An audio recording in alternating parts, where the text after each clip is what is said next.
একটা কথা কি বললে অনেকেই মাইন্ড করবেন, সেটা হলো একজন 8 বছরের কন্যা সন্তান ধর্ষণ হয়ে মারা যায়, তখন আর মানবাধিকার যারা মানবাধিকার নিয়ে কথা বলে তারা আর অধিকারের কথা বলে না। কিন্তু যখনই দেখবেন একজন 15 বছরের মেয়ের বিয়ে হয়, তখনই তারা মানবাধিকার নিয়ে দাঁড়িয়ে যায়। এটা অন্যায়, এটা বহুত কিছু হাংতাং করে।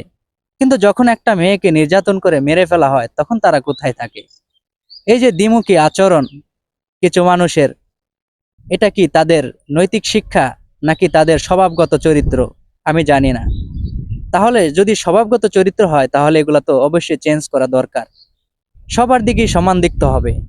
যেমন 15 বছরের মেয়ের বিয়া হলে যেমন সেটা ঠিক না, কিন্তু একজন মেয়েকে যদি হত্যাই করে ফেলা হয়, সেটা তো আরো ভয়ঙ্কর কিছু, তাই না?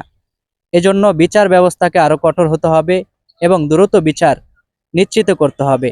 তাহলে দেশে বা পৃথিবীতে অন্যায় অনেকটাই কমে যাবে।